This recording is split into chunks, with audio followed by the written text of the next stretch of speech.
ഇത് കിട്ടിയിട്ടുണ്ട്. അതാണ്. നിങ്ങളോട് ഇവിടെ വിജിലൻസിൽ വന്ന് പരാതി പറയാൻ ആര് പറഞ്ഞു? സാറേ, അത് ഞാൻ അന്ന് റോഡിൽ ആക്സിഡന്റ് ആയി വീണപ്പോൾ കുറെ ആളുകൾ പൊക്കിയെടുത്താണ് എന്നെ ഹോസ്പിറ്റലിൽ കൊണ്ടുപോയത്. അപ്പൊ അതിലൊരാളാണ് പറഞ്ഞ സരൽ രാസ്ത 2 എന്നും പറഞ്ഞ് വിജിലൻസിന് ഒരു പ്രോഗ്രാം ഉണ്ട്, അവിടെ പരാതിപ്പെടാൻ. അപ്പോ അയാൾക്ക് മന്മഥനോട് വിരോധം കാണും. ഇതെന്ത് വിരോധമാണ് സാറേ? അതൊരു നിയമമാണല്ലോ. അതാണല്ലോ ഞങ്ങൾ വന്ന് കൊടുത്തത് ഇവിടെ. ഇപ്പൊ കൊടുത്തിട്ട് 1.5 മാസമായി. ഞാൻ കയറി ഇറങ്ങാൻ തുടങ്ങി. അപ്പൊ സാറിനെ കണ്ടാ ഇതിനൊരു തീരുമാനം ഉണ്ടാവും എന്ന് പറഞ്ഞു. എന്നാ നിങ്ങൾ ഒരു കാര്യം മനസ്സിലാക്കിക്കോ, മന്മഥൻ നിങ്ങൾക്കെതിരെ മാനനഷ്ടത്തിന് കേസ് കൊടുക്കാനുള്ള സാധ്യതയുണ്ട്. ഇതെന്ത് വീലാണ് ഇത്? അയാളുടെ മാനം കളയാനായിട്ട് ഞങ്ങളൊന്നും ചെയ്തിട്ടില്ലല്ലോ സാറേ. റോഡിൽ വീണ് ഞങ്ങൾക്ക് പരിക്ക് പറ്റിയതിനുള്ള പരാതി തന്നത്. ഒന്നാമത്തെ അയാൾക്ക് അത് ഉണ്ടെങ്കിലല്ലേ നമുക്ക് കളയാൻ പറ്റുള്ളൂ.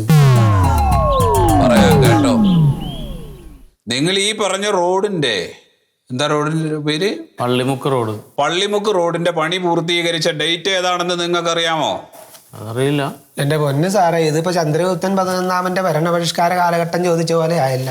ഒരു PSC ടെസ്റ്റ് പോലും എഴുതാൻ പറഞ്ഞാൽ എഴുതാത്തവനാണ് ഇവൻ. ഈ വക ചോദ്യങ്ങളൊന്നും ഞങ്ങളോട് ചോദിച്ചിട്ട് ഒരു കാര്യമില്ല കേട്ടാ. എന്നാ കേട്ടോ, 20/2/2022 എന്തെങ്കിലും ആവട്ടെ. നിങ്ങളിവിടെ പരാതി തന്നത് 22/8/2022 അതെ. അപ്പോ റോഡ് പണി കഴിഞ്ഞിട്ട് 6 മാസവും 2 ദിവസവും കഴിഞ്ഞിട്ടുണ്ട് ഇന്നേക്ക്. അതുകൊണ്ട് എന്താണ്? അതുകൊണ്ട് ഈ പരാതി നിലനിൽക്കില്ല. അതെന്താ? അപ്പൊ ഈ നിയമമൊക്കെ ജനങ്ങളെ പറ്റിക്കാനാണോ സാറേ? ജനങ്ങളെ പറ്റിക്കാനല്ല, നിങ്ങൾ മനസ്സിലാക്കൂ. അതായത് റോഡ് പണി കഴിഞ്ഞ് 6 മാസത്തിൻ്റെ ഉള്ളിൽ റോഡ് പൊട്ടിപ്പൊളിയുകയോ അതിനകത്ത് കുഴി ഉണ്ടാവുകയോ ചെയ്യുകയാണെങ്കിൽ മാത്രമേ പരാതിപ്പെടാൻ അവകാശമുള്ളൂ. 6 മാസം കഴിഞ്ഞതിന് ശേഷമുള്ള പരാതികൾ നിലനിൽക്കില്ല. ഇതിപ്പോൾ 6 മാസവും കഴിഞ്ഞു, 2 ദിവസവും കഴിഞ്ഞു. എന്റെ പൊന്ന് സാറേ, കറക്റ്റായിട്ട് 6 മാസം കഴിഞ്ഞപ്പോ പെട്ടെന്നൊരു കുഴി ഉണ്ടായതല്ലല്ല. 6 മാസത്തിന് മുമ്പ് അവിടെ കുഴിയില്ലേ സാറേ? 6 മാസത്തിന് മുമ്പ് കുഴി ഉണ്ടായിരിക്കും. നിങ്ങൾ പരാതി തന്ന ഡേറ്റ് ഏതാ? പറഞ്ഞ 6 മാസം കഴിഞ്ഞു അല്ലേ? അപ്പൊ 6 മാസം കഴിഞ്ഞില്ലേ? ആ വസ്തുതയാണ് ഞാൻ പറഞ്ഞത്. അതുകൊണ്ട് നിങ്ങൾ ഈ പറയുന്ന മന്മഥനെതിരെ നടപടിയെടുക്കാൻ നിർവാഹമില്ല.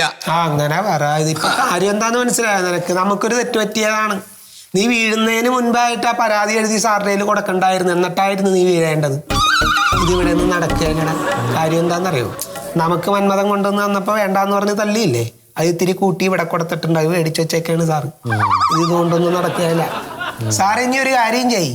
കേരളത്തിൽ പണിയണ റോഡൊക്കെ റോഡ് 6 മാസം പിന്നെ കുഴി 6 മാസം എന്ന് എഴുതി വെക്ക്. നീ എണീക്കണേ, ഇതൊന്നും നടക്കണ കാര്യമല്ല. ഇതൊക്കെ നടക്കണമെങ്കിലേ സംസ്കാരമുള്ള ഉദ്യോഗസ്ഥർ വേണം. ഇതൊക്കെ വെറുതെ